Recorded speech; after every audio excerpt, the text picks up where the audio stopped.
ആദവനാട് മർക്കസ് കോളേജിൽ കലാരൂപങ്ങളുടെ സങ്കലനം മലബാർ സംസ്കാരത്തിൽ എന്ന വിഷയത്തിൽ സെമിനാർ സംഘടിപ്പിച്ചു. കൊണ്ടോട്ടി മഹാകവി മോയിൻകുട്ടി വൈദ്യർ മാപ്പിള കലാ അക്കാദമിയുടെ നേതൃത്വത്തിലായിരുന്നു സെമിനാർ.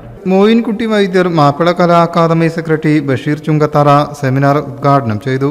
ഒരു യൂണിവേഴ്സിറ്റിയൊക്കെ നടത്തുന്ന അതേ നിലവാരം ഞാൻ പറയുന്നത് ആ ഒരു രീതിയിൽ നമ്മൾ ഒരു വർഷത്തെ മാപ്പിള കലകളുമായി ബന്ധപ്പെട്ട ഡിപ്ലോമ കോഴ്സുകൾ, അതായത് ഡിപ്ലോമ ഇൻ മാപ്പിളപ്പാട്ട്, മാപ്പിള ഒപ്പന, കോൽക്കളി, ഇതിനൊക്കെയുള്ള കോഴ്സുകൾ. അപ്പോൾ അതിന്റെ കൂട്ടത്തിൽ അക്കാദമിയിൽ ക്ലാസ് നടക്കുന്നതിന് പുറമെ ഒരു 2 വർഷം മുമ്പാണ് നമ്മൾ ഇങ്ങനെ ഒരു പരിപാടി ആരംഭിച്ചത്. College principal doctor CP Muhammad Kutty അധ്യക്ഷനായി.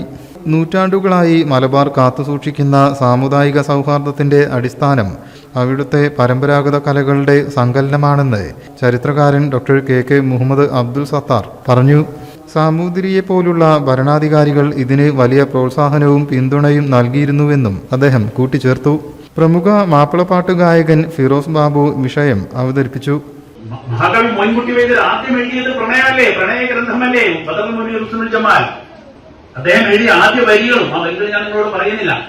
ബദറുൽ മുനീർ ഹുസ്നുൽ ജമാലിന് മുന്നേ ആദ്യം എഴുതിയ വരികളും പ്രണയമാണ്, കടുത്ത പ്രണയം. ആ വരികളിപ്പോ ഞാൻ പറയുന്നില്ല നിങ്ങളുടെ അടുത്ത്. അപ്പോ ഇങ്ങനെ ചരിത്രം നിൽക്കുമ്പോ പൈനാപ്പിൾ പെണ്ണെ, ചോക്ലേറ്റ് പീസ് എന്നൊക്കെയുള്ള പാട്ടുകൾ ഇങ്ങനെ പ്രചരിക്കുന്ന ഒരു കാലഘട്ടത്തിൽ അതിന്റെ പുറകെ മാത്രം പോകുന്ന ഒരു തലമുറയാവരുത്.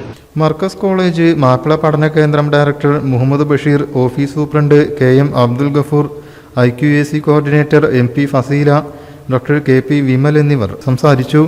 News desk, media vision.